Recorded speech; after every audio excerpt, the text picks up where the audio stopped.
Collective karma. The interesting thing is I've always thought about this, because I don't know if you know that work I do with the archetype translation. So I look at like what impressions people are born with. But so the story of the first Dalai Lama is when he was first born. That first day, even I believe the city. This is what they say.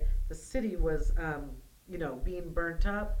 The mother, it's a little bit of a Moses story, left the Dalai Lama. It wasn't called Dalai Lama at the time, and I can't remember this name at this moment, but it was put in a basket, put under a bush, and she fled.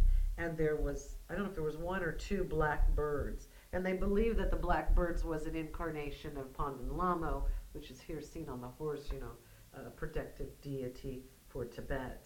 But they say that this black bird or raven or something.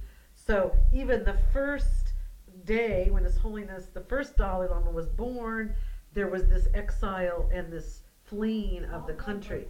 See, so there's that. I mean, I think it's a little bit of the exiled leader, of course, for His Holiness the Dalai Lama, which is very sad for him and the people of Tibet. So I think, well, a lot of Tibetans think Native American Indians are Tibetans, and so same thing. See, that's what happened to the Indians. So those impressions carried on through the DNA. Because they believe that through the Siberian steppes when the first, well, they have the same, same of the same things. They do sand paintings. They have the jewelry, the same, and the same kind of deep nature. And so their country was taken from them. But see, so it's the same kind of karma coming.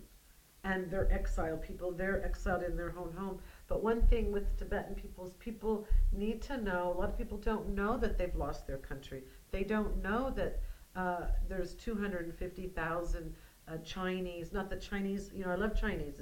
It's just, so the Chinese coming in, and plus there's uranium, there's uranium in the mountains of Tibet, which, that helps make bombs. So what is something that I might not have asked you, so we can close up that you'd like to say?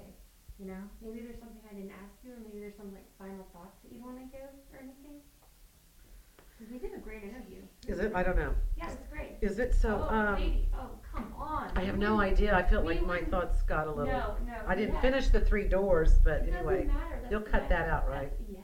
Yes. Yes. You'll see final cut. You'll see it all. Just anything. And you're trying to get at what? You're trying to get at compassion. You're trying to get at people to. I think we've hit it all. I think we've got it all. But I just wondered if there was anything that you might have felt compelled to say that I didn't ask you, or maybe you wanted to I didn't give you enough time to answer. There is. I want to read these. It's 2:07. Okay. So I don't want you to get mad at me. No, it's not. Can I just, if I can find this yeah. really fast? I don't know if it's monk, you.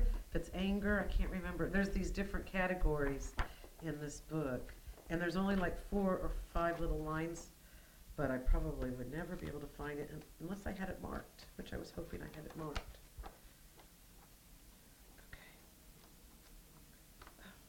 Okay. Yes, it is. It's only 3 lines.